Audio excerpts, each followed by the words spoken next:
Hello, everybody, and welcome to Offhand Ideas. I am very excited for this episode, and you will see why. Thank you all for your support on that Garfield movie video. It really means a lot, and I really hope that I get to bring more content in the future, but I need to stop rambling. Let's get into our topic for today, my friends. Before Inside Out 2 releases, I thought I could do something a bit older, like the older topics on our channel. So, what better to do that than talk about Hollywood Studios, one of my favorite parks in the whole entire world. Hollywood Studios is literally one of Disney's main walking grounds for extinct and canceled attraction ideas. It's very stuck in many points in time. Obviously, you got Toy Story Land, you also got Tower of Terror. They don't really blend together, and I can see what a lot of people are thinking of. But today, we're going to talk about one topic that I'm going to cover in less than 10 minutes. The trio. The mystery trio that was supposed to be the three main mascots of the park. But eventually, it all fell apart. Obviously, we are going to start off with the GOAT itself, Muppet Vision 3D. And yes, at this time, Disney was actually going to acquire the Muppets with Jim Henson. They were going to sign a creative contract and everything, and the Muppets were going to have their own land inside of Disney's MGM Studios, which was Disney's Hollywood Studios name at the time. And, I mean, I wasn't alive back then, but there were two Muppet-themed attractions that would really get any Muppet fan like myself pretty hyped for this deal. One was going to be the Muppet Vision 3D we have today, featuring the Muppets in a wacky three-dimensional adventure with your usual Muppet humor. But the second one, which was a canceled idea, was the Great Muppet Movie Ride, which was to be a parody of another one of the park's attractions, and if you haven't guessed, that's the Great Movie Ride. And it was going to be the Muppets reenacting scenes from Frankenstein and Peter Pan.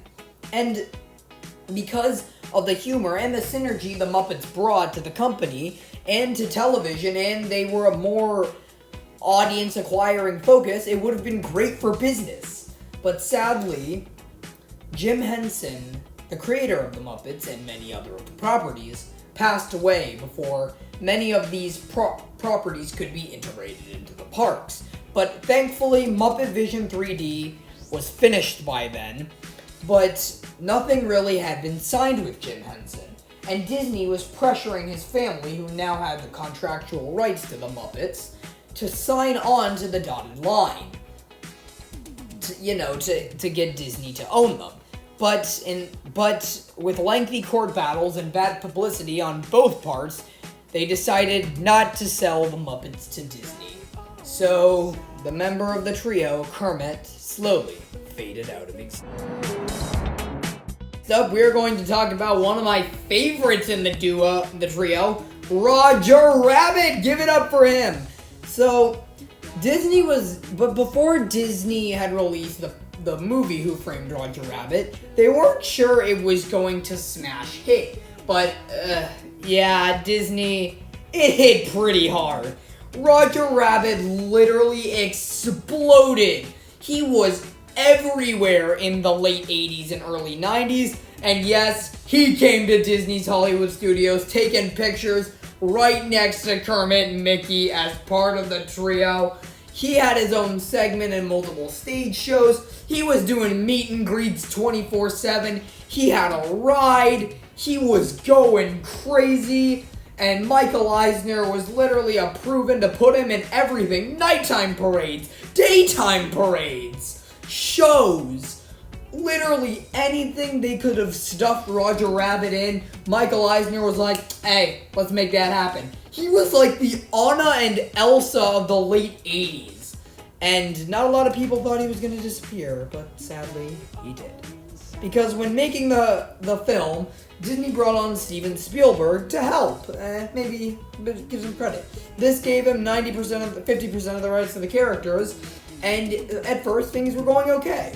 But then when he didn't approve the script for the film sequel, Disney and Amblin's relationship turned pretty sour, and only one ride was open by the time of this demise. And Michael Eisner insisted that all things with Roger Rabbit needed to be stopped. And the whole fact that Steven Spielberg was involved with Universal did not help the fact by any means. And when Disney's entertainment offerings began to close, because Roger Rabbit was still pretty popular, they started limiting his appearances, limiting everything Roger Rabbit related. He pretty much vanished from every form of Disney media.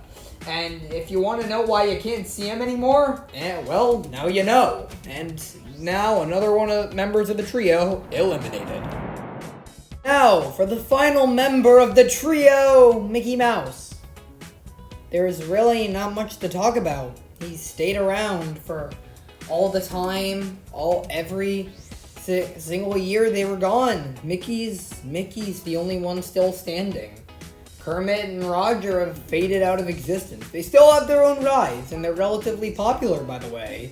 But I'm just saying, time is ticking, and not a lot of people know of this trio's existence, and time is gonna tick until we see at least Muppet Vision and, dare I say, Cartoon Spin incinerate. Mickey's not gonna go anywhere. He's gonna stay the way he is. He's a corporate symbol of the Disney company, and he sells good merch, so what can I say?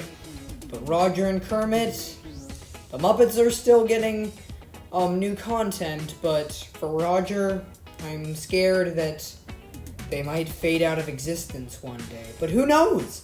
Maybe the trio will reunite one day and will get us to know that these guys existed, and it'll be one of the greatest team-ups in history. But hey, time will tell.